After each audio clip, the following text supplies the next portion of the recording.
guys, welcome to another How Not to Die Book Club live stream.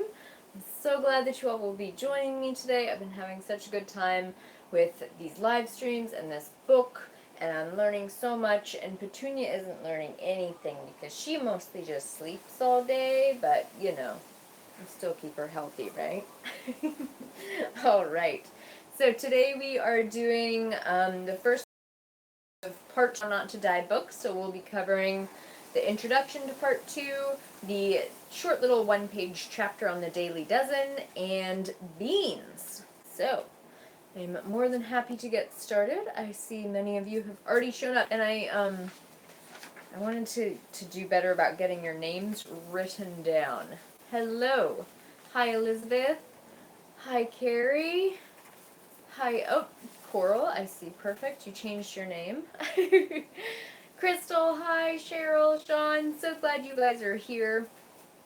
So, if your name isn't on your, what is it called, like the handle or the YouTube name, when you comment, just let me know your name, and then I'm finally going to write it down. Equivocal Truth, yes, you're here like every week, and I keep forgetting names. So let me know your name, please. That's funny. Okay. Lindsay. Alright, thank you, Lindsay. I'll put it here, which means that it'll finally get here. Okay.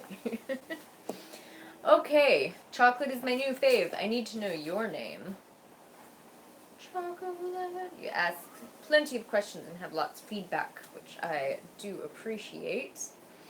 Hi, Sarah, Amber, Mary, hello. I'm so glad to see you all here.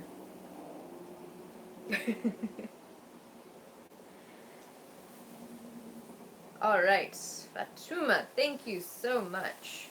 Okay, so great to have you guys here. Let's get started on part 2. Unless you guys have anything that you want to add about, like, anything specifically that jumped out for you in part 2, I'm really excited to get to this part of the book because instead of just talking about cerebrally diseases that we may or may not have been dealing with, we actually get to work on adding good food into our diet and using that as a way to avoid bad foods that may or may not be a part of our diet right now. So I'm really excited to get started with you guys and do any troubleshooting that you may have or need to do so we can figure that out. Alright. Hi, Kathleen. Alright, so I'm going to make a note that Dan equals Kathleen. Perfect. Fatima says, by the way, I just got here, so why are we sharing names? I just want to be able to talk to people name-wise, you know, when I'm answering questions or such for them, especially for you guys who comment so frequently. I want to be able to actually know your name. And, Disney fans, I know we've done this before. I think it's Cassie, but I want to make sure that that's your name, so let me know. Alright. Hi, Lucy and Whitney. So glad you guys are here. Oh, Kelly! Kelly finally got her How Not to Die cookbook. That's awesome. Yeah, I really loved I really loved the cookbook too. Carly, that's right. Carly. Alright. I got you guys. Okay.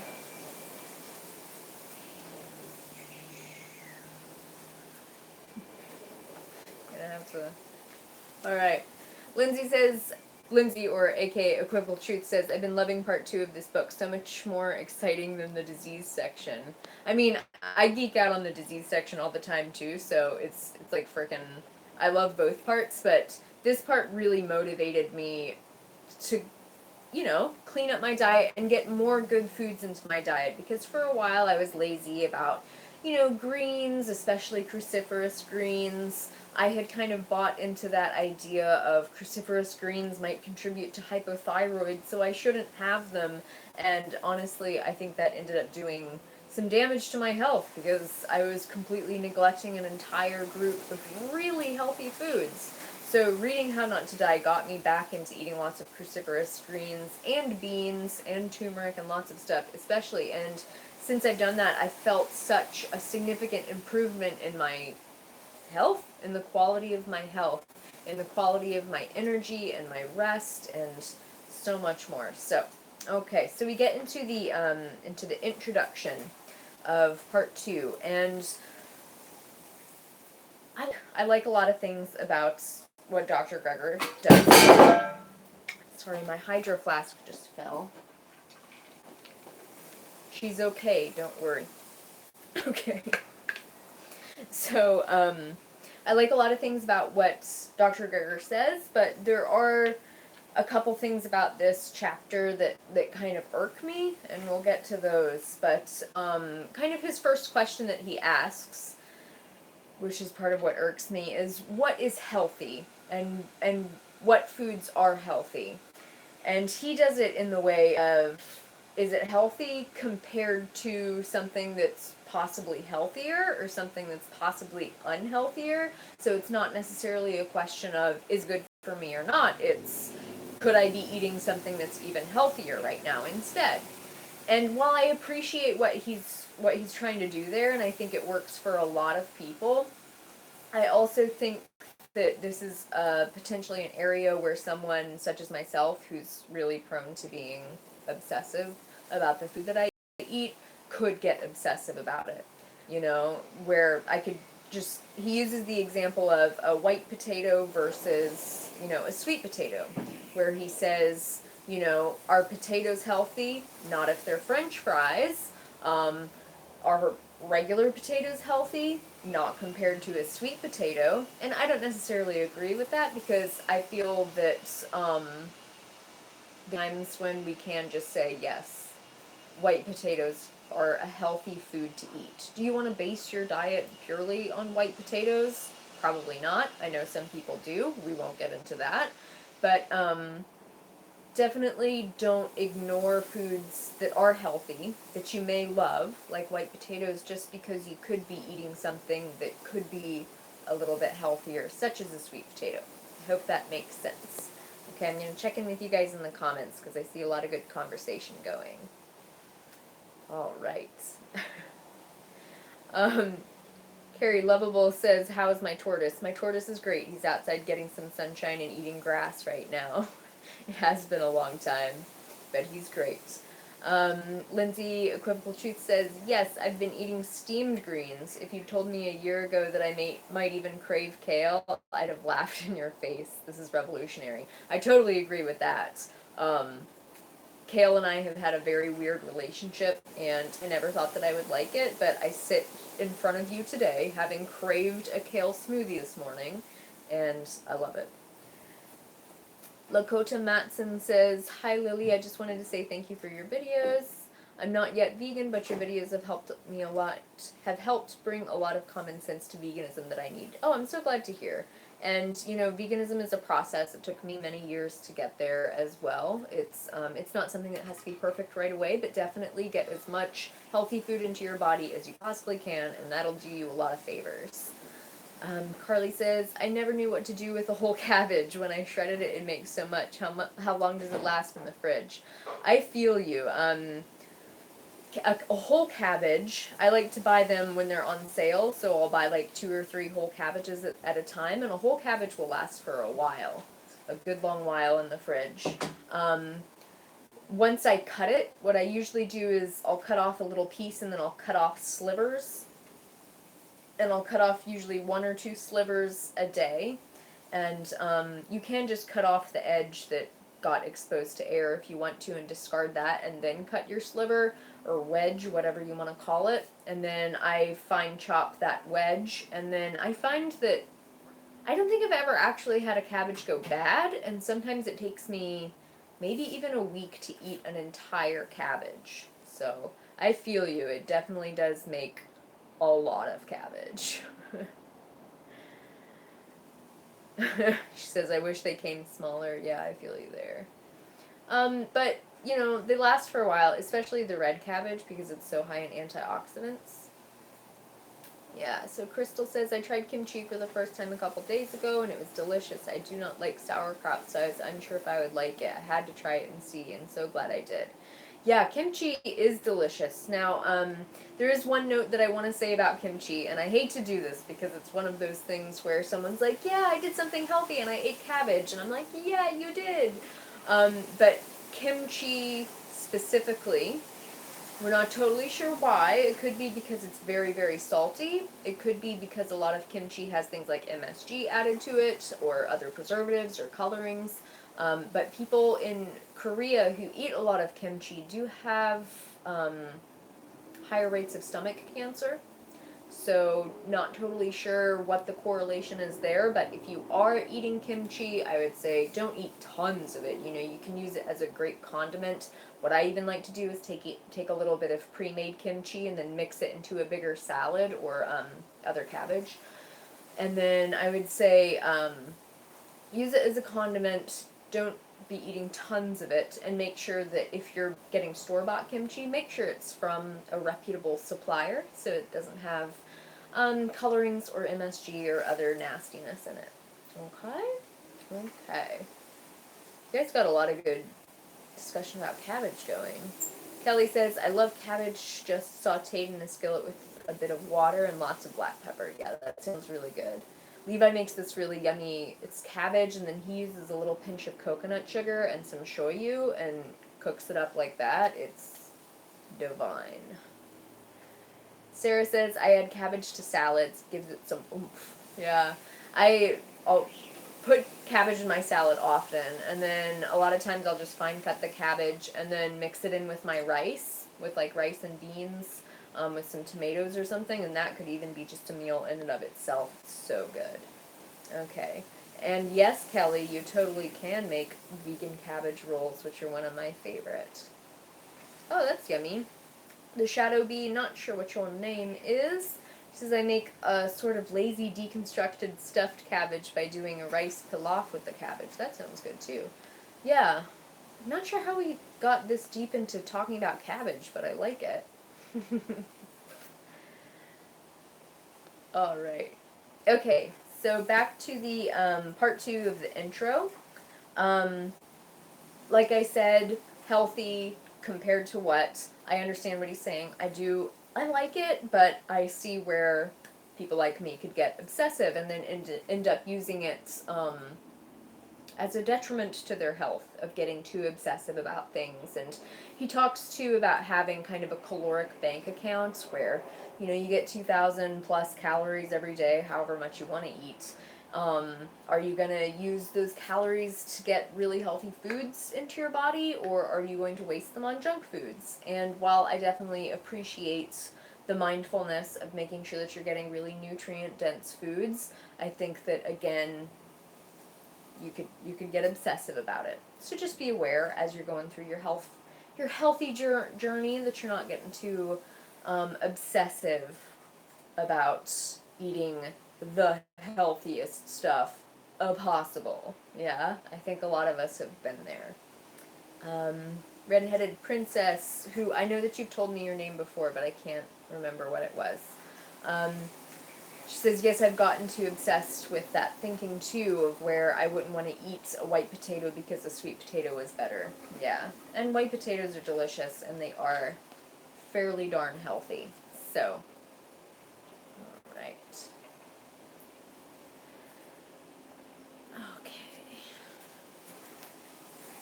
The other thing that he mentions is, he has that little bit that says, isn't it expensive to eat healthy? And that's on page, what was it, 257?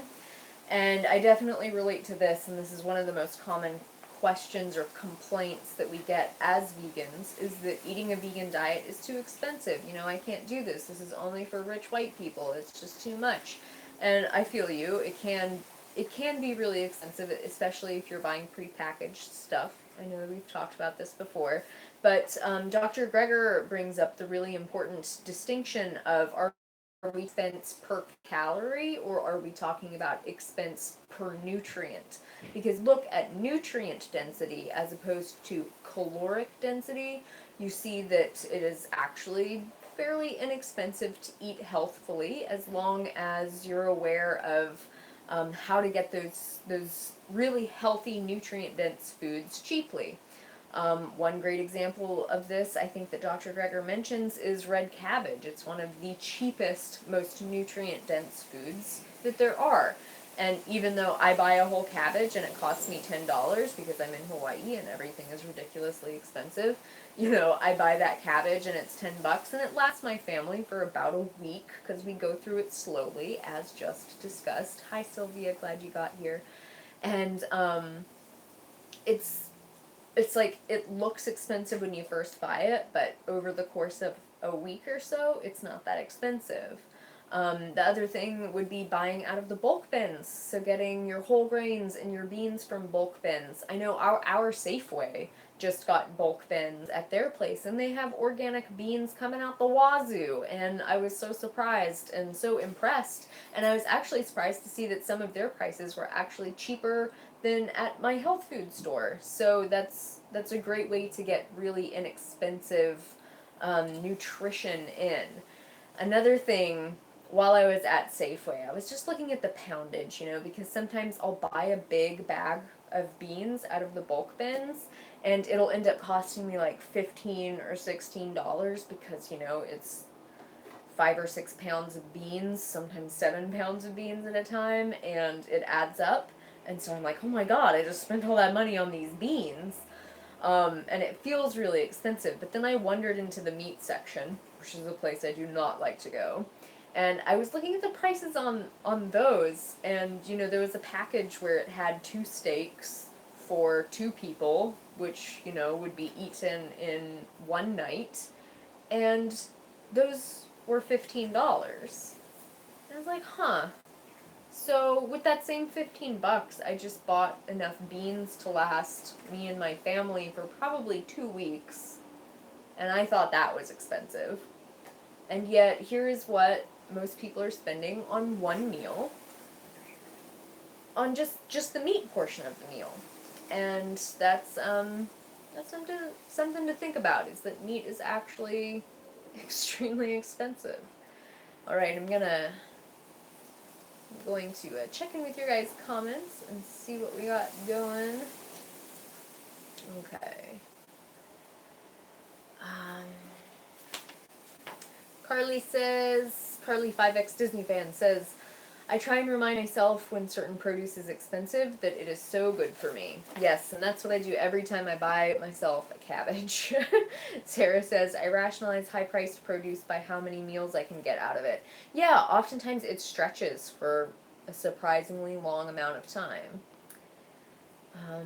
Christy says, first time I've caught you, but I just wanted to tell you, great job with your channel. Thank you. Your brains and character shine right through in every video. Thank you so much. I really appreciate that video, and I'm so glad that you were able to stop by for the live stream. Whitney says, buying processed junk food can be very expensive too, so if you stop buying stuff like that, there's always room for fresh, healthy food. That's absolutely true, and then Carly says here, that's why I also love white potatoes. They're cheap and filling, plus it goes with so many different foods. Yes, absolutely. That's the other thing that I wanted to mention was, you look at cheap junk food, and sure, you could go and buy a bag of chips for, I guess, relatively cheap. I don't know. I look at the price and I'm kind of appalled at how expensive it is, but anyway, people buy stuff like that. They get a soda and they get some chips or French fries or cheap Chinese food buffet or something like that, and they eat it and they say, yeah, well, or the McDonald's dollar menu. They eat it and they say, yeah, well, I have to do this because I only have $4 or $5 and I gotta fill up my stomach for cheap. And yes, it might fill up your stomach in the moment, but with those types of junk foods, they're so notorious for being so processed and refined that you eat them and then you're hungry an hour later, or 2 hours later at the frickin' maximum. And so, I eat and I'm like, I need at least 6 hours out of this meal or it's not a good value. So I do kind of wonder what people are doing and thinking when they say that eating healthy is so expensive, because that has not been my experience. Okay.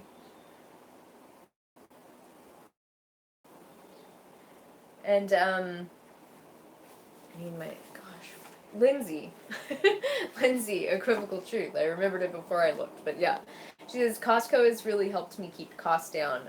Frozen berries, rice, beans, all the goods. Yeah. I've never actually been to a Costco. I used to go to Sam's Club, and we have a place over in Hilo called Cost Less that I go to, and I can get 3 pounds of blueberries, organic blueberries, for 10 or $11. And that's great. It really helps keep the cost down. And then a lot of those places do have the beans and rice in bulk too. It's awesome. Sarah says avocados were crazy expensive, $3 each here around October, and I had to plan strategically for those few weeks. I feel you. I feel you. You know, those tiny little Hass avocados on the mainland? Like, my deepest sympathies. Amber says, yeah, even when I wasn't vegan in college, I didn't buy meat because it was so expensive. Yeah, she said her roommate had a freezer full of meat, though. Yeah, I remember when I was 18 or so and I lived in New Zealand and I was basing all of my meals on like a paleo style diet, and I would, have a little handful of vegetables, greens, and I was like, oh, those are so expensive. It costs me 75 cents to get the little handful of greens. But then I would look at the meat and I would buy the meat and I would be spending like $7 on meat every meal, and that was just what had to happen. And now I think, most of my meals are probably in the range of $2-3, just because I buy in bulk so much and everything's so frickin' cheap. So it's a little ridiculous. Anyway, all right. I think we might have beaten this subject to death, and we have a lot to cover. So, the Shadow Bee says, using dry beans really reduces my spending and the amount of waste I make. Yes, that's the other thing. When you buy in bulk, you don't have to make as much waste. It's beautiful. And Sarah says, dairy cheese is ridiculously expensive. I frickin' agree. Oh. Lindsay says she just bought 3 passion fruit for $4.76. She nearly died at the register. But we're fighting colds in our house, and I figure it's better than medicine. Oh, yeah. I feel for you, man. If it were legal, I would mail you guys passion fruit. Cheryl says 10E. I assume that means euro. Gives enough vegetables for me and my partner for a week. That's great. Yes, thank you for clarifying. Yeah, I have a big passion fruit vine right now. It's a blessing. It is a blessing. Sarah says I paid $5 for 3 pounds of mandarins, but this week, which is a bit much, but I had to have them. I know how you feel. All right. Okay, a couple questions about starfruit and what it tastes like. When it's ripe, starfruit is very fruity, and it's really hard to describe the taste, but it's very fruity and sweet and juicy. When starfruit isn't ripe, or when it's picked unripe, it's very astringent and dry and super sour and really gross. So I would say unless it's sitting there ripe, which means it's bright yellow, I probably wouldn't even bother with trying the starfruit because it's gross. If you can go on vacation to somewhere like Hawaii or Thailand or something to give those tropical fruits a try, I think you will enjoy them much better. All right. So Dr. Greger introduces the traffic light. The traffic light system, which is something that I do like. That's on page 258. I really do like this traffic light system because it helps to describe and explain to people what's healthy and what isn't healthy, and then how much of what should make up your diet, okay? So one of the things that I get asked consistently, and I gotta make a video on this soon, is bread, and whether or not bread is a health food. And, is bread a whole plant food, even though it says whole grain? Are things like whole grain pastas, do they count as whole plant foods? Because they are technically, like bread, pastas, a lot of the fake meat products and stuff, they're highly processed foods. But even things that are thought of as health foods, or things that I talk about eating, like breads or pastas, they are technically processed. And those processed foods are technically broken down and used by your body in a slightly less healthful way. Some of the nutrients in those foods are lost in the processing uh, process, in the processing process. So, if you want to use Dr. Greger's comparison of is it healthy or not, is whole grain bread healthy? I guess so. But compared to, just eating whole wheat, like a whole wheat berry that you cook up like rice, it's not as healthy anymore. So, definitely, I know that bread is one of those foods that people can't imagine living without. And so, if you're one of those people who just gets horribly depressed at the thought of never having bread again, and you just think it's absolutely not worth it to eat healthy if I can't have bread, then bread is a health food for you because it encourages you to be healthy consistently all around. You don't have to be perfect with your diet all the time. Eating bread, including bread in your daily diet, even, that's not something that's terrible for you. Okay? Now, eating an entire loaf of bread every day probably won't do you any favors, especially if you're trying to lose weight or something. But just be aware of how much you're eating. Enjoy what you do eat. Don't feel guilty about it. That kind of thing. Okay? So on the traffic light system, green means go, stuff your face. You got the unprocessed plant foods. So those are whole plant foods. Whole plant foods. Whole plant foods. You guys have probably heard me say it 1,000,001 times. Whole plant foods, right? Eat as much as you want of whole plant foods. Yellow, he says that those are the processed plant foods, and then he includes unprocessed animal foods, which I obviously have problems with. Um, I would have preferred he put that on the red light, but I understand his reasoning behind that. He's trying to be gentle with people. And then red light, he has down as ultra processed plant foods. So that would be things like chips and sodas and Oreos and all the junk. And then red light is processed animal foods as well. So I would just lump all animal foods. That's my reasoning, and you guys know why I have that reasoning, right? Okay, I'm gonna check in with your comments right quick and see how you guys are feeling and what you're thinking. Okay, someone asked about the star fruit again. How can you tell if it's ripe? Color and texture? Yeah, it'll be bright yellow if it's ripe. If it has green anywhere on that star fruit, it is not ripe. It is not going to taste nice. Okay. 5X Disney fans. Carly, right? Yeah. Carly, 5X Disney fans. I'm sorry, I'm so bad with names. Carly says, I went gluten-free and now I don't miss bread. It was hard at first. Yeah. You guys know that I'm gluten-free too, and gluten-free bread is one of those things that's A, very hard to find a vegan, B, usually tastes like crap if it's gluten-free and vegan. It starts to get into brick territory, and I'm not into it. And C, if you can find gluten-free vegan bread that tastes good, it's usually like $11 a loaf. So that's one of those foods that I can't afford. That's not on my budget, because for $11, I could buy beans for 2 weeks, right? So, I don't eat the bread either. It was hard at first, and I have to say, every time I drive by Subway and now the bread smell, or anytime I watch Levi eat bread, it's tough. I miss the bread, but I just prefer to not eat it, right? Whitney says, I really like Dave's Killer Seed bread. I hope that's okay to have nearly daily. So good for avocado toast. Yeah, with Dave's Killer bread, a lot of fiber, a lot of really good ingredients, a lot of sodium. That's one thing to think about. But again, if it's one of those foods that just like gives you life and you love and you don't want to live without it, don't. It's still healthy enough to be in your diet on a daily basis. Okay? Yeah, a lot of agreement on the Dave's Killer bread. It's really good. Mai says, it's beautiful with almond butter, too. Yes. Oh, yes. All right.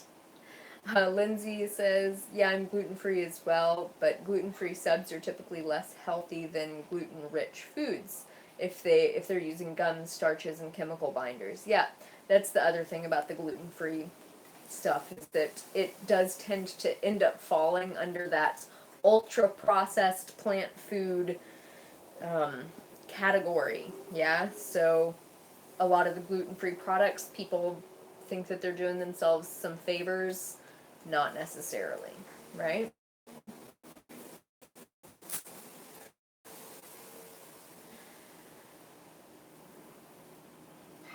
All right.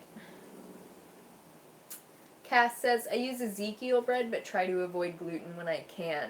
Yeah, and then Jesse and Chelsea asks, what about Ezekiel sprouted 100% whole grain bread? Yeah, I remember looking into this before, and it's like they sprout it and then they just crush the whole grains and then they create bread out of it. So it seems like a great option to me. If I were eating whole grain bread, that would probably be the bread that I bought. Um, Levi's not a fan of it, so he usually gets the Dave's bread, or he actually purposely has me buy him a type of bread that he doesn't really like because otherwise he'll just eat, he'll eat an entire loaf of Dave's Killer bread every day. He's a little bit of a bread monster. Okay. Coral, purely sold by Coral, says, I mean, I worked at Subway, but I don't even know what that intense smell really comes from. Yeah. I think it's probably, it's like you drive by Burger King too and KFC, and it's like they literally purposely waft that smell out into the air to try to attract people. It's sickening. Sickening. Mary says, I've been vegan for 8.5 years. Why would why she would ask me for a paleo book recommendation, I have no idea. I've evidently failed as a vegan. Oh, I guess that's referring to another comment that I didn't see. Oh, yeah. The other comment was, today a friend messaged me that she was experiencing a health concern and wants to know if I could recommend a good book on the paleo diet. I read it and said out loud, wow, really? Yeah. Well, people oftentimes just get confused about all of these diet names because there's so many trends, and now vegan diets are becoming a bit of a trend too. So maybe you can just give her the name of How Not to Die, or the new How Not to Die cookbook, and then she'll order it since she evidently doesn't pay attention to details, and then maybe she'll just go vegan on accident. So that would be great. Okay. All right. So, I don't know if you guys have any questions about the traffic light system, or if you have specific foods that you're thinking of. I know that I have talked about it before, where trying to get you guys to a point where you can think of a food and then just ask yourself, is it is it whole, as in unprocessed? Is it a plant, as in not an animal food? And is it actually a food, as in not one of these frickin' frankenfoods that are created in a laboratory and covered with a bunch of chemically addictive substances that are meant to make your brain go crazy? Like Cheetos. You can look at Cheetos and you'll be like, okay, well, it's definitely not whole. It might be a plant. I actually can't even frickin' tell anymore. It's completely unrecognizable. And is it a food? Well, I've never seen a food that actually looks like that. And when I read the ingredient label, I can't pronounce pretty much anything, so no. Doesn't count. Okay. Mary says that's what she did. She recommended her friend Dr. Greger's book. Perfect. Very perfect. Purely Sold by Coral says, we have had a surplus of people coming in into the, I'm sorry, stuttering. She says, we have had a surplus of people coming in for food for the keto diet, and it's sad. Yes, the keto diet is the new explosion of diets, and I know that Coral, she works in a health food store, and you have a ton of people coming in. I was at my local health food store the other day, and I was really happy to see that they did have a copy of How Not to Die there, but then I looked and they had one copy of How Not to Die, and then 5 copies of Eat Right for Your Type, which is the blood type diet, which has been thoroughly debunked. And I actually walked over to the person who is, in that section, and I said, I really question why this book is here. This has been thoroughly debunked by science. It has no scientific backing. It's not supported by research at all, and it's not good for people. You know, why it's unethical for you all to carry this book and to continue disseminating this information. It's just unacceptable. And she looked a little bit dumbfounded and said, you know, oh, well, you know, diets are individual. And I was like, they're not. You know, no scientific backing. Thoroughly debunked by research. It doesn't count anymore. And it is. It's shocking. I don't understand. Kelly says maybe all the other copies of How Not to Die had been sold. Hopefully. Hopefully. Yeah. Fatima says, I don't know what happened, but my comment is gone. I wanted to know what's wrong with gluten. I know a lot of people are allergic to it, but I never did research it. I do have a specific video on gluten and who should avoid it. A very quick breakdown of that would be people with celiac disease are extremely sensitive to gluten. They need to be medically gluten-free. Then you have people with a wheat allergy who will get like anaphylactic shock if they eat wheat. Then you have people with autoimmune disorders, since the wheat protein, usually in conjunction with leaky gut issues, the wheat protein can get into the bloodstream and end up triggering an immune reaction that can cause an autoimmune reaction. That happens with hypothyroid and some other autoimmune diseases. And then there are people with gluten sensitivities. And I use the air quotes because it's still kind of argued about within the scientific realm whether or not people with gluten sensitivities actually have them. I'm one of those people who's kind of gluten sensitive in that it gives me really bad cystic acne around my jawline if I eat gluten. So that's why I avoid it, and I figured that out just with trial and error. You know, stayed gluten-free for a long time, ate some gluten, got a horrible breakout, got away from the gluten, breakout gets better, that kind of thing, right? And then someone actually fed me gluten last night, unknowingly, so we'll see what happens with that. It was a very small amount. We'll see what happens. Anyway. Okay. Okay. The next diet craze is going to be the carnivore diet, subset of keto diet. I wouldn't doubt it. I wouldn't doubt it, Whitney. You know, it's just these low-carb diets keep getting recycled and regurgitated. It's been happening for like a century, and I don't expect it to stop, but I feel like what we can do as people on whole plant food diets is just to continue to eat the way we are, to speak, to talk about the actual science, and to be as consistent as we can with our message and our diet, and just be healthy and be a great example whilst speaking, right? Okay. Talking more about the keto diet, Amber says, I've also heard it's been used as a treatment for diabetes. And yes, generally speaking, ketogenic diets end up being quite calorically restrictive, and because they can result in so much weight loss from the ketosis, it can be used as a way to kind of tamp down the effect of type 2 diabetes and try to control that insulin resistance a little bit. There are a couple issues with that, being that first of all, ketogenic diets aren't something that are sustainable or possible to maintain for a long term. You know, you have to keep your carbohydrates somewhere around 5% of your calories coming from carbohydrates. And if you want to talk about an extreme, unsustainable, restrictive, hard to stick to diet, it's that one. People are just not going to be able to maintain that. And so people end up, you know, they'll be in keto for a few days, and then they'll screw up and eat some carbs, and then they're out of keto. And then they have to wait, you know, 3 or 4 more days to get back into keto, and then they fall out. And they back and forth and just end up doing a whack job on their metabolism. And then the other issue with that is that you end up coming up with a lot of nutrient deficiencies long term. Not enough fiber, not enough potassium, not enough folate, not enough minerals, not enough vitamins. Like, people are going to end up getting a frickin' vitamin C deficiency. I swear to God, we're going to start seeing scurvy again. And it's all because of the keto diet. So, anyway.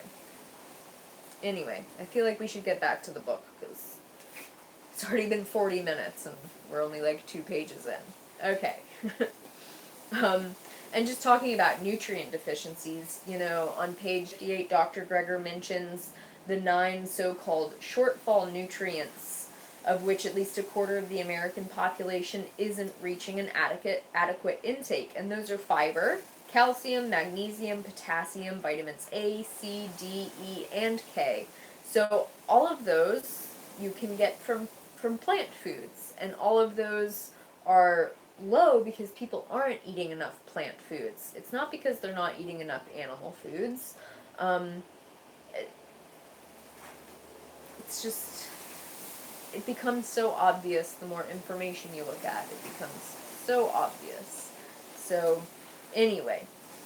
Something else that Dr. Greger mentions a lot, talks about a lot in this chapter, which I assume you guys read, was why don't dietary guidelines tell us what we should eat and what's healthy, and why is there mixed messaging? Like, you get a lot of messages that are eat more fruits and vegetables, but then you get messages like eat less saturated and trans fatty acids, and then there's not a lot of clarity about where the saturated trans fatty acids come from, those specific nutrients, yeah? So, a lot of that is just down to lobbying. And another book that I'm reading right now, which I got on my Libby app, and I think I'm going to have to include it in one of my favorites because I'm only 1 or 2 chapters in and I'm already blown away. That's the book Meatonomics, right there. It's freaking amazing. And he really goes into why this is, and all of those USDA subsidies. I guess it's backwards. But all of the USDA subsidies and checkoff programs and all of the reasons why we are not getting the accurate messages about this drives me crazy.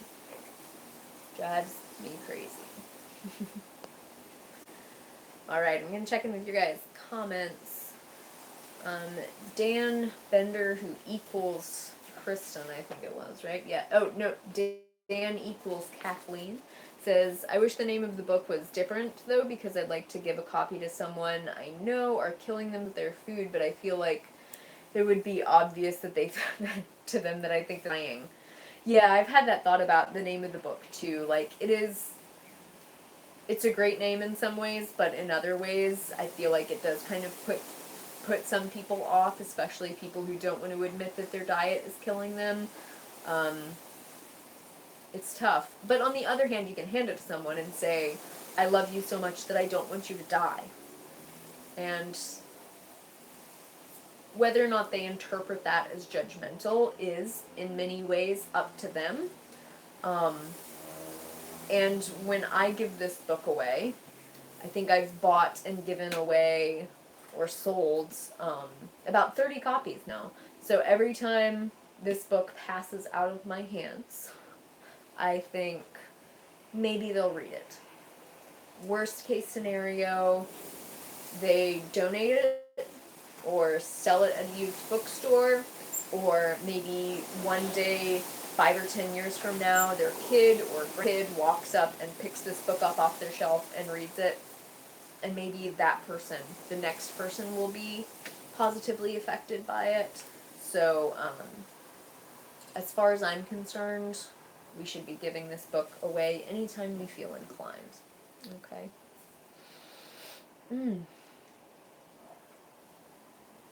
Mai says, animal products are like getting second-hand nutrients. That's a very good way of putting it. The animal takes what it needs, and you get whatever's left, along with its cholesterol and illnesses. That is absolutely right.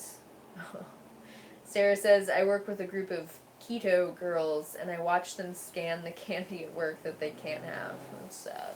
I mean, I'm not a big fan of eating candy, but good lord. I mean, I remember I went to my naturopath one time and she got pissed at me because I was binging on apples. Like, she literally got upset with me because I was eating too much fruit. Ridiculous. Carly says, I wish I could get more people to read it. Only 2 so far. Well, hey, 2 is still great. And my friend Joey, who I do the in-person book club with for How Not to Die here in Hilo, she she always reminds me of this statistic that she read, that it takes 7 times of asking someone to do something before they'll even consider doing it. And I think she might be right on that one. It takes 7 times of asking before they'll consider it, and then it takes like 14 times of asking before you have any hope of them actually doing it. And as much as it frustrates me, you can lead a horse to water, but you can't make it drink. Like, why don't people want to take care of themselves? Why do I have to babysit you through this? Why do I have to extend my energy to try to get you to take care of yourself? There is something to that. To just asking and being consistent. Yeah? Okay. The Shadow Bee says, oh yeah, I hate people restricting and demonizing fruit, especially an apple. What the fuck, yeah. Absolutely. Then turning around and loading up on butter, bacon, and eggs. Yeah, that's exactly what she was doing. She was saying that because I had blood sugar issues and hormone issues, that I should be eating more animal foods, more butter, more fatty foods. She said, well, I mean, if you don't want to eat the animal foods, maybe you can just, eat like 2 cups of Brazil nuts. And that's really unsound advice, especially considering she had me on a selenium supplement that was already 5,000% of my daily selenium intake. And then she wanted me to eat a ton of Brazil nuts. And yeah, just trying to OD me on selenium. Purely Soul by Coral says, it really frustrates me how there are so many restrictions on what nutritionists can and cannot say when doctors and physicians and naturopaths can say whatever they want, and they give terrible advice.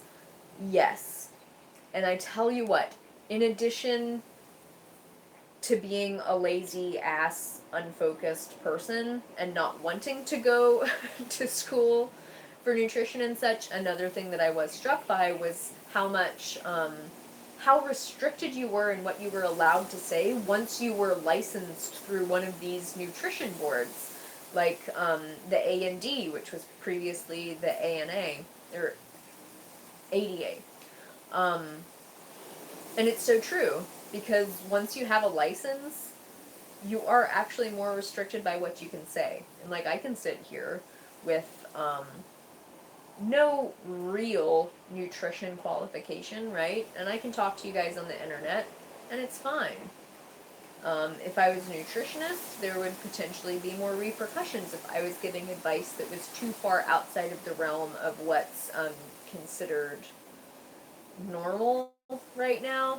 And luckily, due to doctors like Dr. Greger talking about this stuff, this information is no longer borderline, it's no longer questioned. People no longer think that vegans are going to die because they're vegan,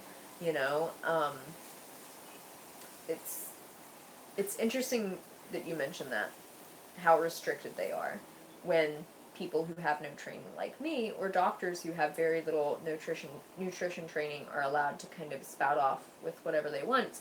And then naturopaths who are literally taught things like the blood type diet, which has no basis in research or science. It's purely theory, and theory that has been debunked.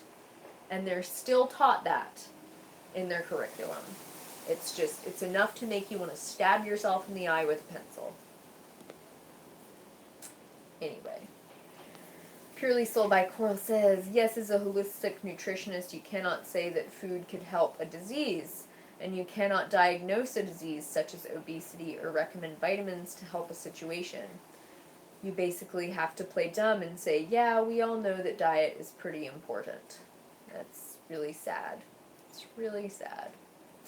Cass says, we watched What the Health in my health class. That's cool. And the response was good, but I'm pretty sure none of the people in the class went vegan because of it. I don't doubt it, but, that seed has been planted. So we can just hope and trust that one day, perhaps, they will just start moving towards that, or they will remember that information and then go on to pursue other resources on the subject, or the next time that they hear about plant-based diets, they will perhaps be more open to it. So, we'll see. People don't always change immediately. They gotta digest and assimilate the information that they take in, just like we have to digest and assimilate nutrients. So, give them some time.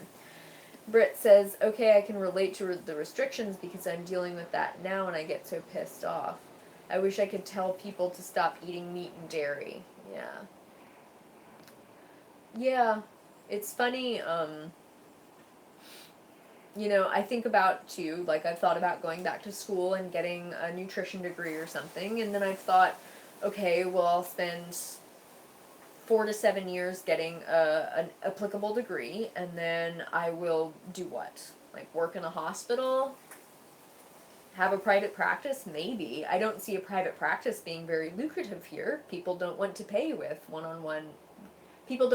for one-on-one consultations with a nutritionist in the type of community that I live in. So what would I be doing? I would be talking about nutrition on YouTube. And that's what I'm already doing. And even though I'm not technically qualified, I also like that because it's kind of an example that you don't have to be a nutritionist. You don't have to have gone to school. You don't have to have taken organic chemistry to understand how to take care of yourself. So, there are pros and cons to it, right? Nivea says, Lily, oh my god, I'm researching BCAA and I don't believe the supplements, but the experiments are so confusing and misleading. What is BCAA? If you can explain that to me, I might be able to comment a little bit more. Oh, Britt says, the nutrition industry is so sneaky. So sneaky. And thank you guys for moderating. I do appreciate it. It has been so nice to have nice, clean, clear comment section. You guys are doing a great job. Okay. Sarah says, I want to be a dietitian too, but I don't want to study at a standard American diet institution. I feel you. I feel you there, man. It's like 4 years of swallowing that crap and reading textbooks where they talk about freaking complementary proteins. I couldn't do it. I don't think I could do it. I would get kicked out. Oh, branched chain amino acid supplements. Yeah, the branched chain amino acid supplements. Like, it is one of those things that's very hyped. Like, you need to get it from a supplement. Like, this is something that you really need to do. Like, your body can't create some branched chain amino acids on your own. Like, you cannot. They talk about how important they are and what they're used for, but they don't talk about how we get it except from a supplement. It's troubling, and it's enough to convince. I mean, I read it, and then I'm thinking, like, should I take a branched chain amino acid supplement? This sounds like such a great idea. But then I go and I read other research about branched chain amino acids being associated with higher levels of cancer, and higher levels of insulin-like growth factor, and how they potently stimulate the growth of prostate cancers and breast cancers. And I'm like, okay, maybe I shouldn't take a branched chain amino acid supplement, but it sounded so good, and it sounded like my body really needed it. Damn it. What should I do? And just luckily, because I've done so much research by myself and read books like Whole, it's like, I kind of know better than to get swept up in that hype, but it's so hard. I even look at it and I'm like, I should take that supplement. Just because it sounds good. And they made it sound like my body really needs it and can't get it on its own. Excuse me. Oh, the Shadow Bee says, but I think dietitians are generally open to plant-based diets. More and more so, at least. Yeah, I would say more and more so, definitely.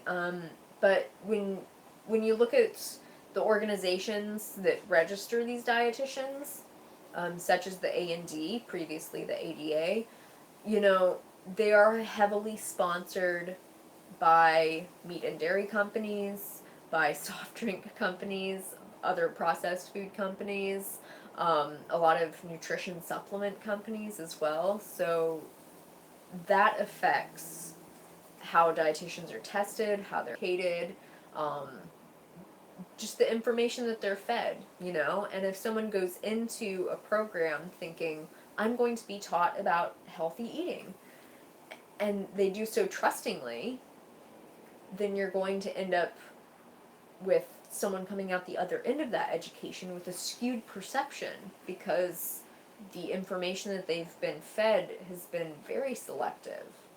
Very selective. And then you get a lot of people who say things, you know, like, oh, but omega-3s and protein and vegans are gonna die. So certainly the dietitians that are actually staying up to date with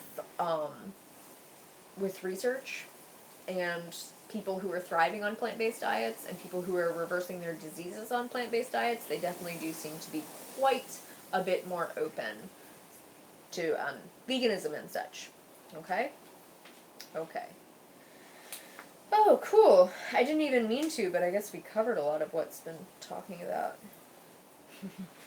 I do just want to mention quickly before we move on to the next chapter.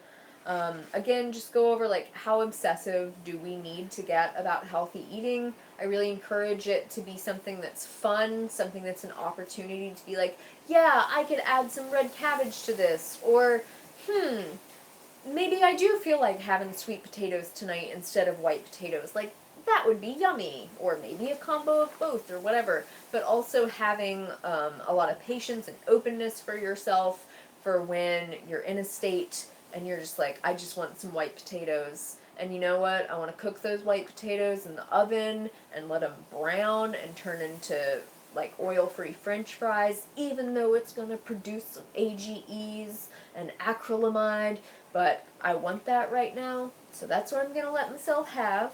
Or, I love bread, and even though bread isn't the healthiest food in the world and it's slightly processed, I'm going to let myself have that bread, even though I could be eating something healthier. I'm going to let myself have it because I love it. It brings me joy, and there's nothing wrong with getting some joy from the food that you eat. It doesn't mean you're a food addict. Don't listen to those raw foodists. Anyway, Dr. Greger also talks about decision fatigue and how helpful it is to have, to be surrounded with food so that you don't have to constantly be making a choice about what am I going to eat? How can I find something that's healthy to eat? Because that sort of decision making can be difficult.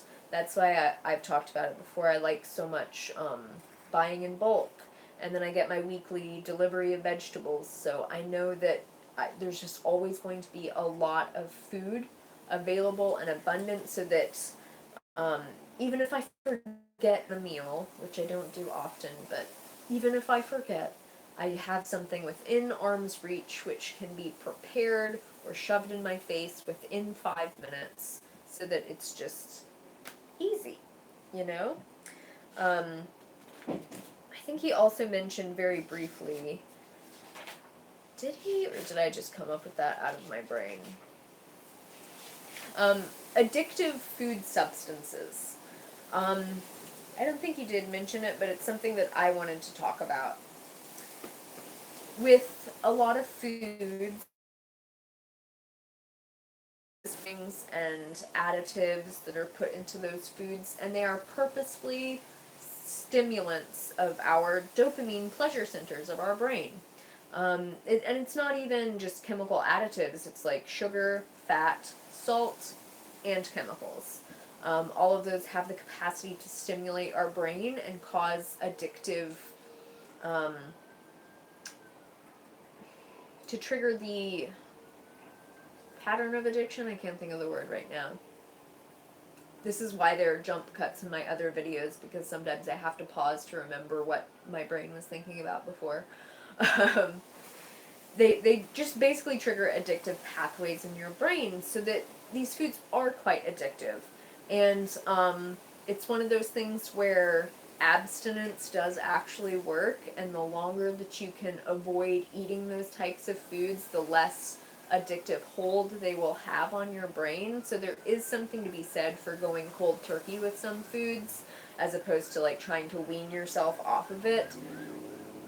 There's also the fact that your taste buds change, and then we'll talk about it a little bit more in the bean chapter when we get to that. But when you eat foods and your microbiome changes, your cravings change, right? The foods that you want, it changes, and the things that taste good change. So I think there's really something to be said for just cutting the cord, you know?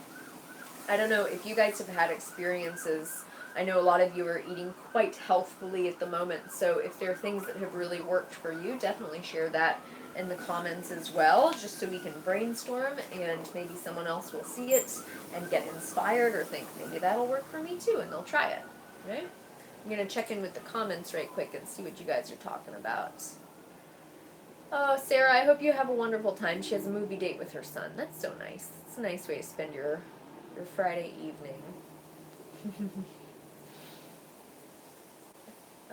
Redheaded Princess says, I feel like when you eat a grade A diet, you don't really have to worry if it's sometimes an A minus diet. Yes, I agree. You know, if you're consistent, when you have some wiggle room to splurge sometimes, like I had vegan ice cream last night, and I had a vegan cake that was made with tofu and lots of sugar and chocolate, and then gluten as well, which I didn't know about. But anyway, there are definitely times you can splurge, and it's not a big deal.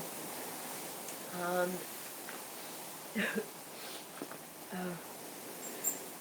Lindsay says, I definitely feel like there are steps towards eating healthier. You got to respect where you are and make changes at a pace that is sustainable for you. Absolutely. You just your family too, because I know so many people are trying to eat healthy and they're like, oh well, my kids don't want to eat healthfully, or my husband, spouse, whatever. You know, they're really, I feel like they're slowing me down, and yeah, I feel you, but you go at the pace that you can and that your family will accept, and you know, your kids' taste buds got to change too, and gotta maybe you gotta warm your spouse up before you tell him, like, I'm not gonna cook anymore because I breathe that shit in and it gives me cancer, so, no. Britt says, I'm addicted to orange soda lately. So Kel isn't the only one who loves orange soda. Who loves orange soda? Britt loves orange soda, yeah. I feel you there, and that's something where it's like your brain gets a good dose of sugar and whatever else is in the soda that's so enjoyable, and it associates that with something positive, and so it's definitely easy to get addicted to something like that. And that's probably one of those things where cold turkey is the best thing that you can do. Like weaning yourself off just doesn't work with substances like that, and because it's essentially pure carbonated sugar water with dyes, you know, there's nothing protective in it that's going to help your body recover from that or do a lot of good. So she asks what makes the soda so addicting, and it's mostly the sugar and the fizziness and just the mouth feel. So I know, like, Levi, he drinks sparkly water quite a bit because it helps him get off of alcohol and beer. So he loves sparkly water, and then I like to mix the sparkly water with even something like juice, you know, mix it with orange juice or grape juice. Something that's a little fizzy, you still get that sweet. It's not necessarily soda, but it's something you can wean yourself off. I like making mixed drinks with like the hibiscus tea, a little bit of juice, maybe some, you know, some frozen berries put in there, and then the fizzy water as well, and that gives you that nice mouth feel, a good flavor, and it helps you to get off those other addictive foods, right?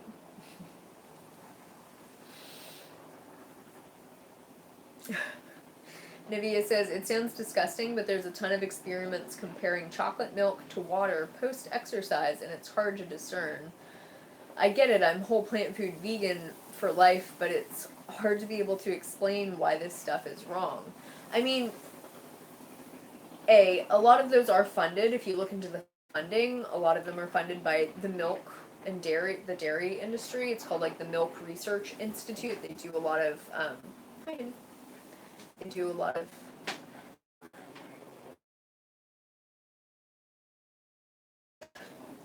what do you need?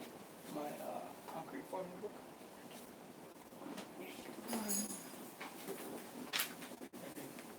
Hello, you too. Okay, yeah, the dairy industry funds a lot of that research. Meatonomics, the book Meatonomics talks about that a lot too, and how they put out this research that's really quite confusing. And then you look at things as well, like chocolate milk is very high in sugar, and it helps with glycogen absorption into the muscles. And then you get these, branched chain amino acids. And then another thing that industry funding can do is that they'll fund research, and then if the research doesn't go the way that they wanted it to, they just stop the experiment, and then they stop the funding. So scientists who do research funded studies, they understand that if they're coming up with the wrong data, they're going to lose their funding, and that's not something that a research scientist want. So those are questions that you have to ask when you look at that kind of stuff. And then you could also ask, like, why don't they do an experiment of someone drinking chocolate milk post-exercise with someone drinking even just a smoothie or eating a meal of whole plant foods and seeing what happens there as well, or getting branched chain amino acids from a plant source, right? It's questions to ask. Okay. Oh. Alex says, any suggestions for herbs on a water/herbal tea fast? I'm on a day 4 and feeling pretty good. Might go to day 7 for the first time. I'm not a big supporter of fasting, so I do not have recommendations for that. I don't feel like fasting is, generally speaking, a good idea for the average person who's not trying to heal from a chronic, dangerous disease. All right? Britt says, have we talked about beans yet? No, not yet. We're just on the Daily Dozen chapter. I know. We got sidetracked, Britt. I'm sorry. Okay.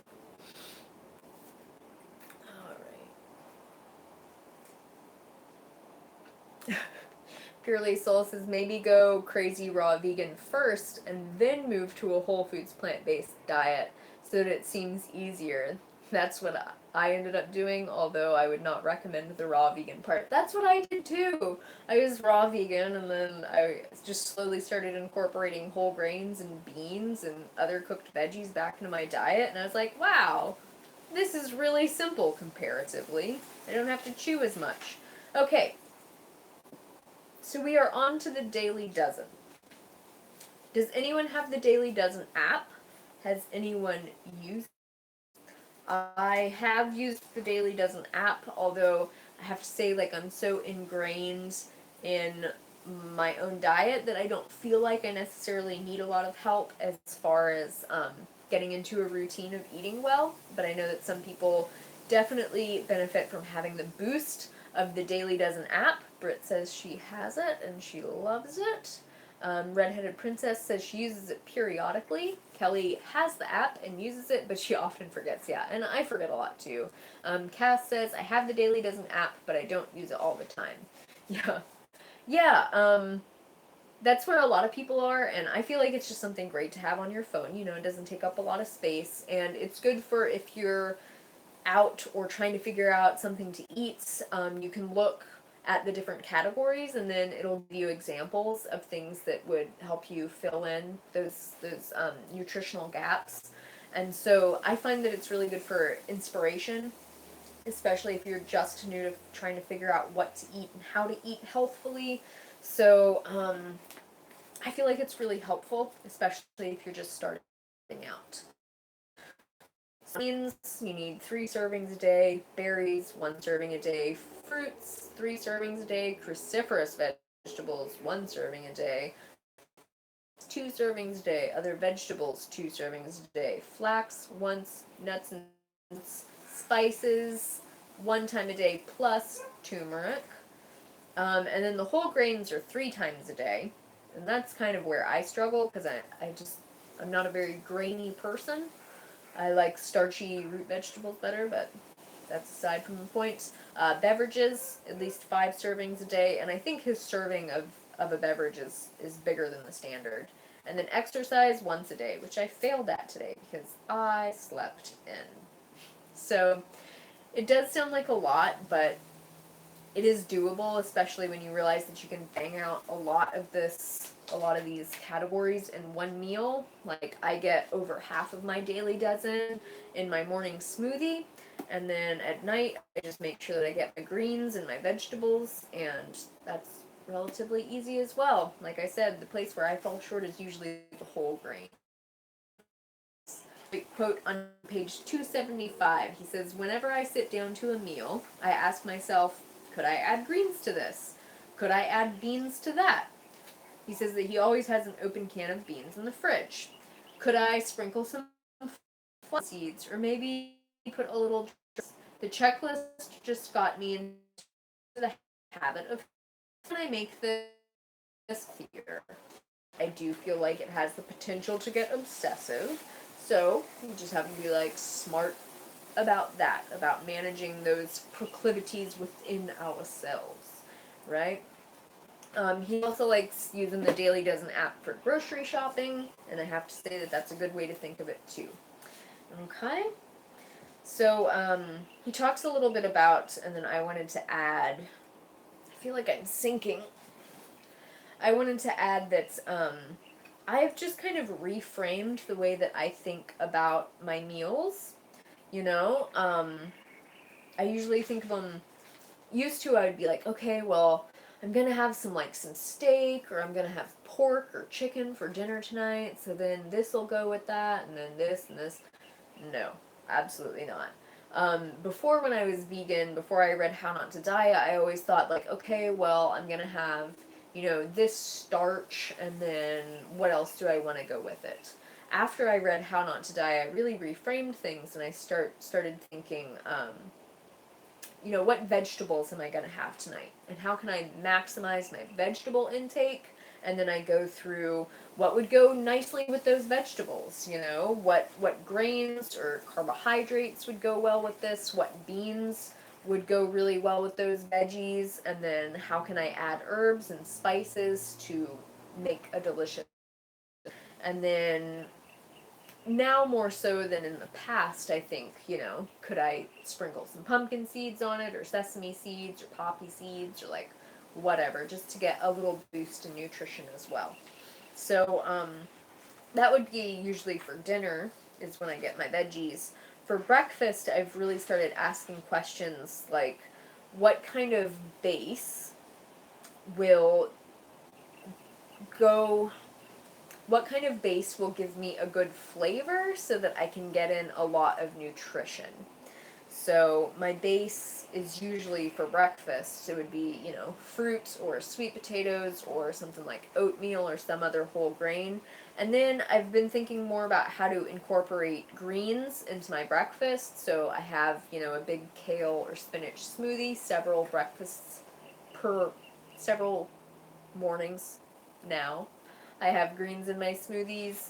Um, I've started to even experiment with adding beans and stuff potentially into smoothies. It's like tofu has been something that you can regularly add into smoothies, but I find flavors like even black beans to be pretty darn neutral, and I don't really notice them. And I'm not saying that you need to add beans into your smoothies or anything. Like, that's not something that you need to do, especially if that feels weird to you. It's not something that I do regularly, but it's just an option for finding ways to get these foods into your body. Yeah? And then I've been playing with making desserts really healthy. So, like last night, I had a chocolate cake that was made out of tofu, and while I was eating it, I was even thinking, like, I bet I could substitute, the chocolate chips for just cacao powder, and then add the tofu, and then I would need to maybe add a little bit of coconut sugar instead of white sugar, and then this could be even healthier, right?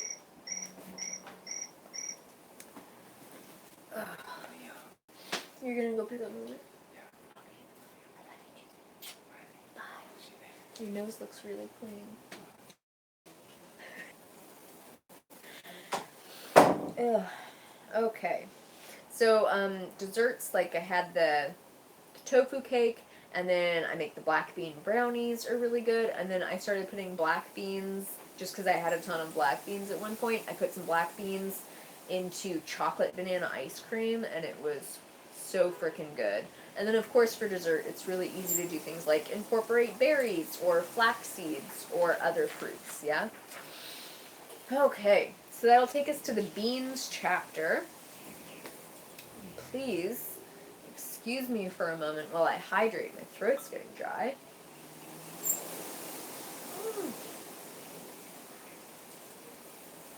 Ah. Oh, I'll check in with your guys' comments right quick. Excuse me. Whitney says, I love your full day of eating videos. Could you do a daily dozen version?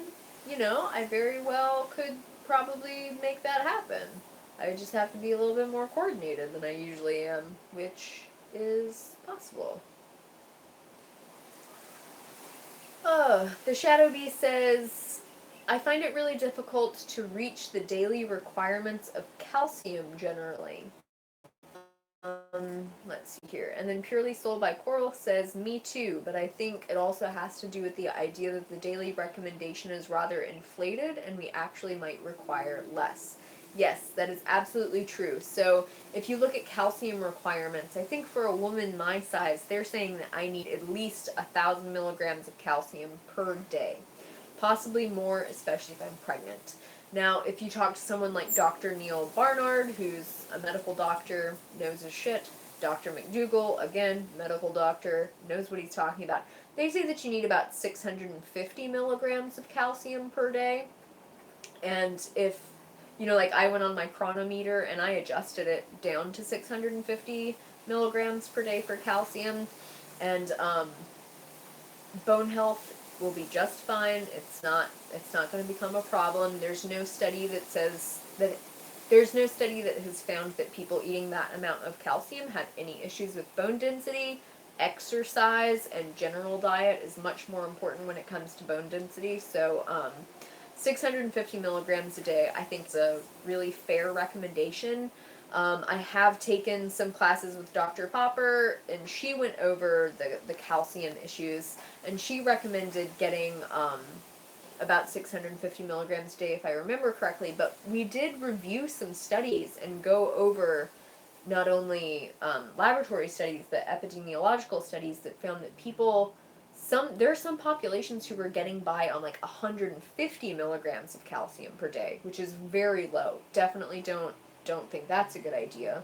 A lot of studies looking at people getting like 450 milligrams per day, and they were fine, bone health wise. So I feel like 650 milligrams is something that's really good to shoot for. And getting that from leafy greens, fortified plant milks if you want to drink those.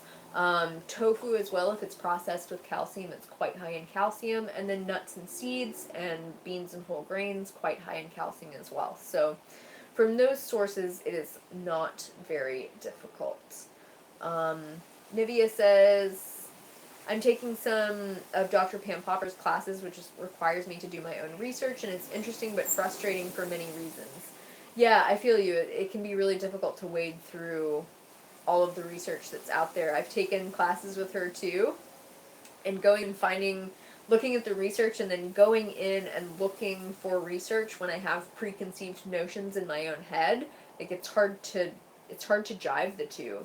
But I mean, scientific research in general,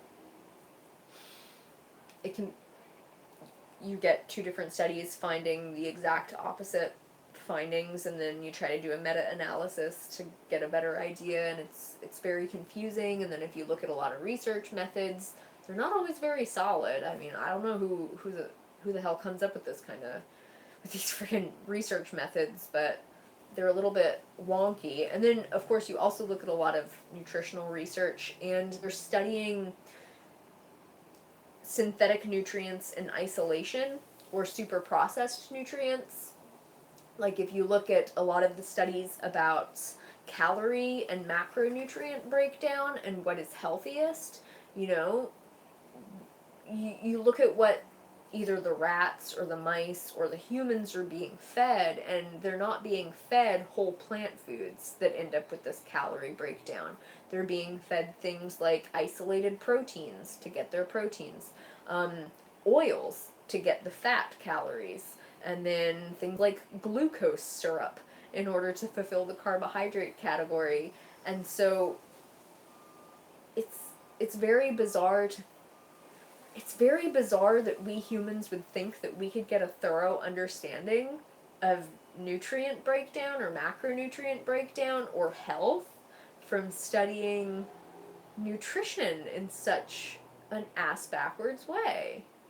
Right? That's you you can't tell me what macronutrient breakdown is healthiest if you did it by feeding animals or people isolated proteins and oil and sugar and expecting that to go well. Just doesn't make a lot of sense. Anyway. Okay. I am going to move on to the beans section. Although I see my asks, Lily, do you ever drink non-dairy milks? What is your opinion on them? Non-dairy milks, I do drink them sometimes. Levi is a big lover of almond milk, so we usually have almond milk in the house. And if I'm making banana ice cream or a dessert or something, I often use it. Sometimes when Levi leaves it out on the counter, every frickin' morning after he has his coffee, sometimes I pick it up and swig it as I put it away. But, I don't, you know, they're fortified with calcium. A lot of them are fortified with B12. So that can be positive for people who are struggling to get those nutrients or who want to get those nutrients that way. Other than that, I don't feel like they're necessarily health foods, especially because generally speaking they do have sugar and such added to them. But they're definitely healthier than dairy milks. I think they're delicious in oatmeal. I think they're really yummy in banana ice cream.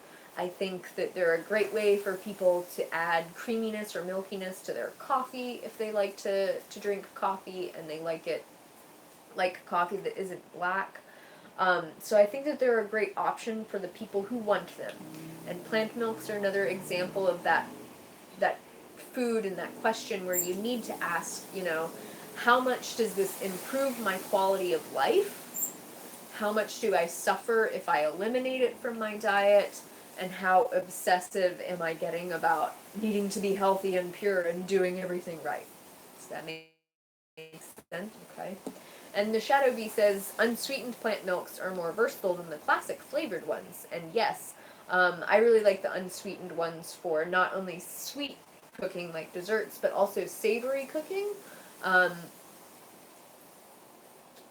Any recipes that I need for, don't do this to me. Am I back? Okay. I'm not sure if I'm back or not. I lost internet connection there for a second. It indicates it is still recording, so I'm just gonna go with it. Okay, I'm back. Thank you, Whitney, for letting me know. Okay, so beans are wonderful. They are essentially like if a steak and a vegetable had a baby, it would be beans, right?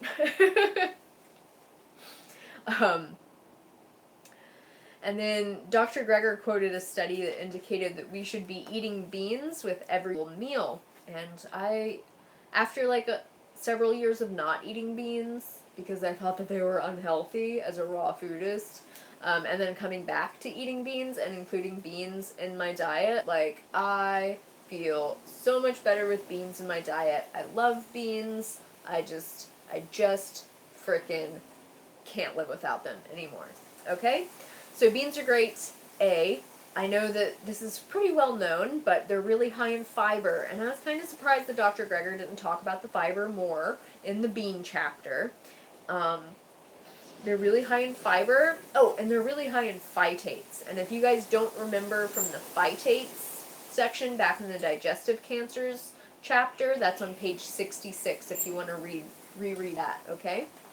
So the fiber's really healthy because those oligosaccharides, those fibers, those indigestible carbohydrates make it into your intestines, and the bacteria in your gut eat those, and they become healthy, and they proliferate, and they make you healthier. And then what's brilliant is that those bacteria actually shape your cravings. And so if you eat more beans, you will actually crave more beans. And that works with a lot of different foods. So like if you eat more cheese, and there are bacteria in your gut that like cheese, which I wouldn't want in my guts, just BT dubs. But if that happens, those bacteria are going to make you crave cheese. Eat matters, and it builds on itself, and the more consistently you eat healthy, the easier and more delicious it becomes to be healthy, right? Okay. Dr. Greger also talks about soy quite a bit in this chapter, and I think this is important to cover.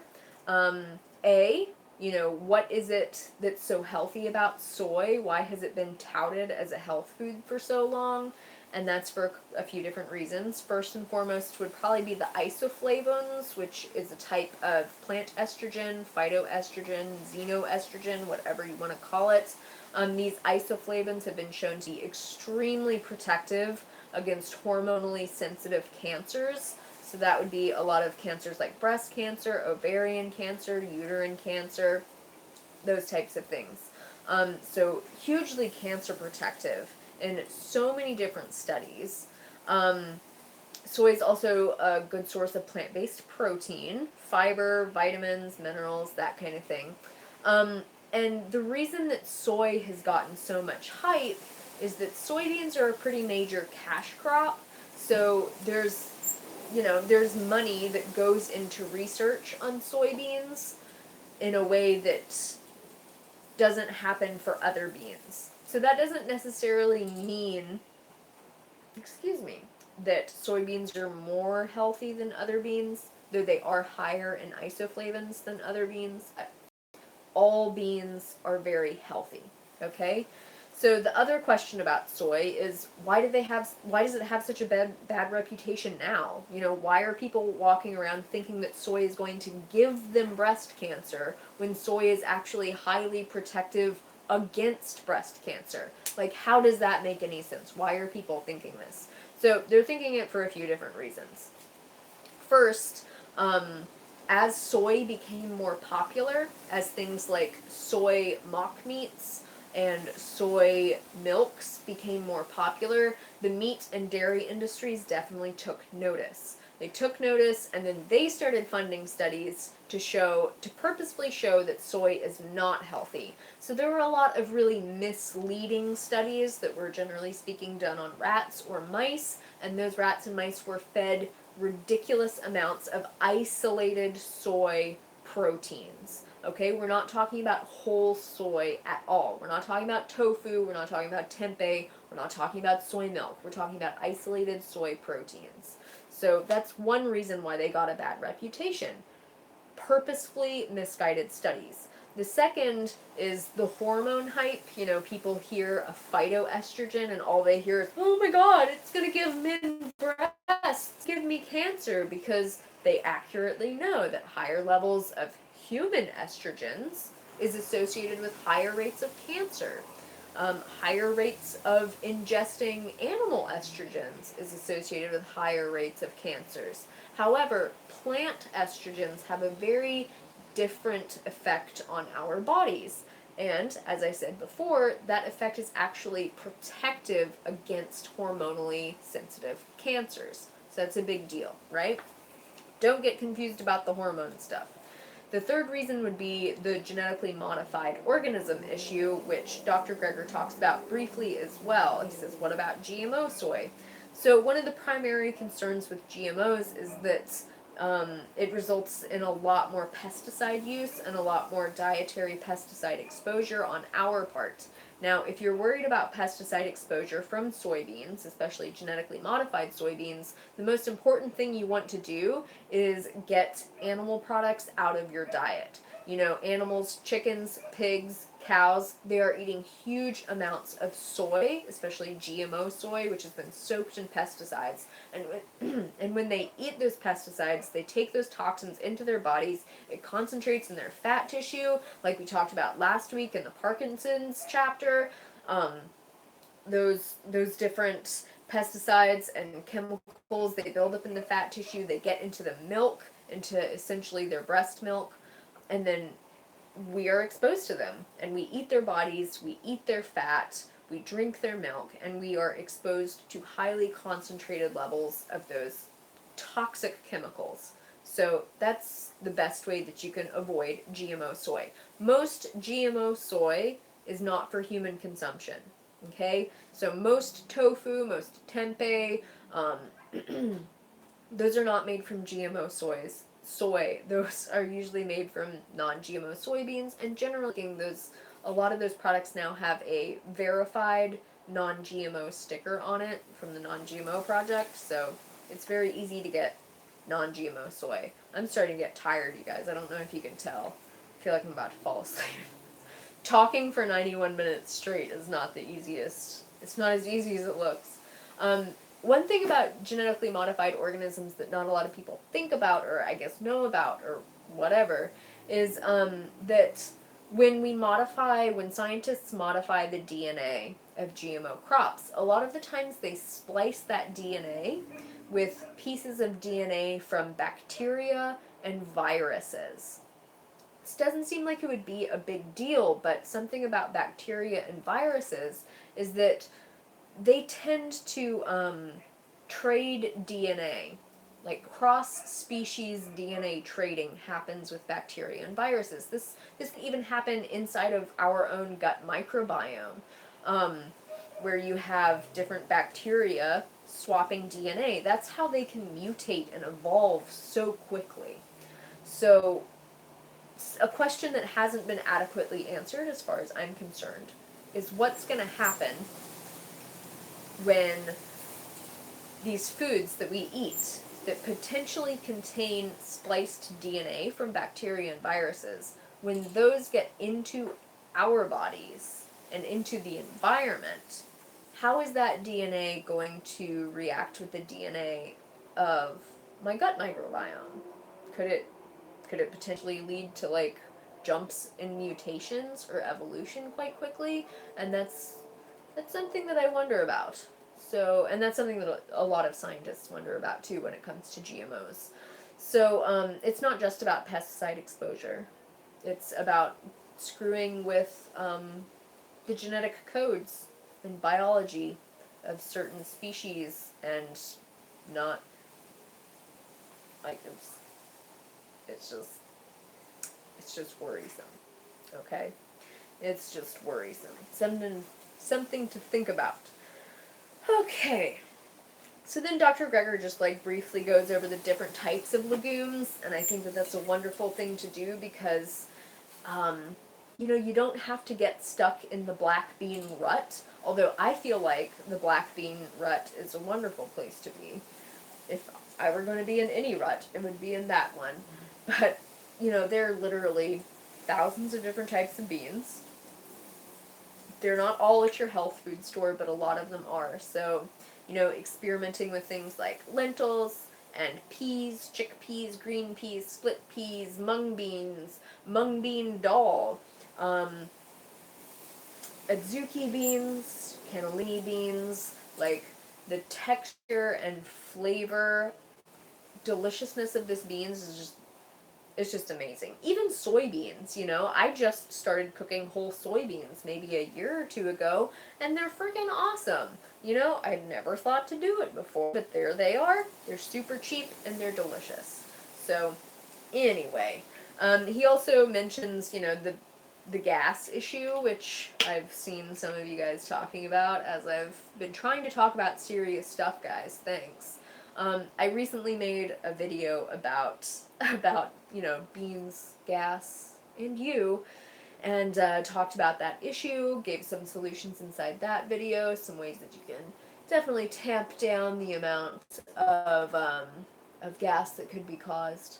I'm feeling just ready to close my eyes. Maybe if I just keep my eyes closed, I could keep going for another 90 minutes, but feeling a little tired. Alright, so if you guys have any questions, comments, obviously I'm going to check in. I'll scroll up a little bit to see what I missed. Oh, Lord, okay.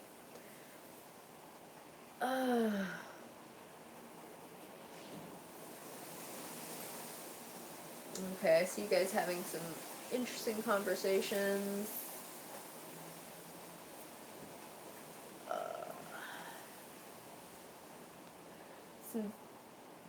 It says, Amber mentions that she's breaking out around her mouth the past week, and I haven't had acne in 3 years since going vegan. I'm so upset. I don't know why it's happening. Britt mentions stress, which I think could be a valid recommendation. Purely Soul by Coral mentions, are you supplementing with B12 or eating a lot of citrus? She says no. Amber says, the Coral says too much B12 can cause acne-like symptoms. I know I break out really bad on my chin when I take too much. Yeah, and I know Natasha from that vegan couple has a similar reaction to B12, keeping in mind that B12 is not necessarily just in supplement form. Sometimes it can come, in the form of fortified foods like plant milks. There's also a lot in nutritional yeast, so I don't know if you could be eating those outside of the ordinary for you over the last few weeks and see if that could have triggered something. Like, I know that happens if I eat gluten, I talked about that earlier. Gluten makes me break out, so sometimes it can just be a matter of finding what foods you're specifically sensitive to. There's also, I assume that you're aware of this, but, if you wear sunscreen or change what you're doing for your face as far as moisturizers and cleansers and such go, that could also be an issue. Okay. See, like Cheryl says, bananas break me out so bad, so maybe something that you're eating isn't working for you. Yeah, some people have different stuff that bothers them. Alley Cat Girl says, I've never really liked beans. My mom's helping me out with that by sneaking them into food I like. Oh, that's nice of your mom. Gosh. That's a good mom to have. I know I've mentioned it before, but my mom used to sneak lard into my dad's food. That was the way she helped him out. Such a nice lady. Anyway, Equivocal Truth, that's Lindsay. She says, what do you think about kombu to cook with beans or to make broth with? I know that kombu is associated with causing less gas, which could be beneficial. Kombu is very high in iodine, which could be a good thing if you are low in iodine, not eating iodized salt, not supplementing iodine, and not regularly eating seaweed. However, I know Dr. Greger has mentioned it, and I do believe Dr. Greger recommends against cooking beans with kombu because it would be so easy to kind of overdose with iodine. Certainly if you're eating 3 servings of beans per day, which is a lot of beans, if you were cooking all of your beans with kombu, then you would definitely be exposed to quite a lot of iodine. So that's something to be aware of. So I don't necessarily think that it's a bad idea to cook your beans with kombu, especially if you have an issue with gas from eating beans. But just be aware, Try to be aware of the amount of iodine that you're getting on a regular basis. Because you don't want to overdo it. You don't want to underdo it either. But, yeah. Whitney says, all this bean talk has me wanting a big pot of them tomorrow. Do it! Go soak them right now. Yeah. I know I have some black beans defrosting on the counter as we speak, and I must say I'm looking forward to them. Alright. Auntie Vani says, I'm about to heat up some home canned black beans. Nice!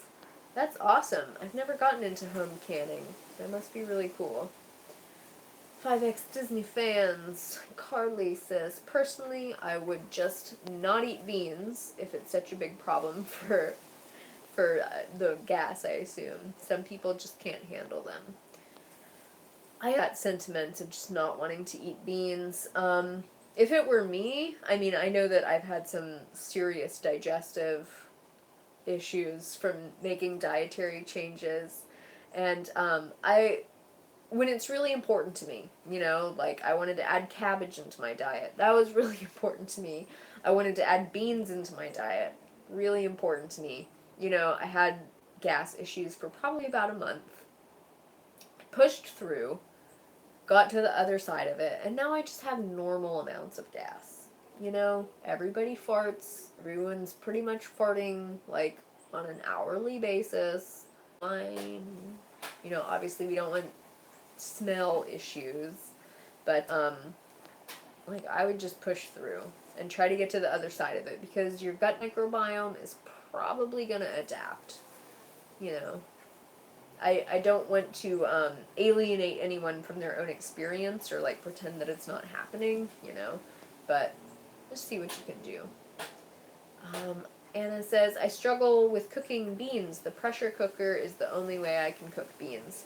I have found that the pressure cooker does do an amazing job with the beans. I used to use a cooker and it would take like 9 hours.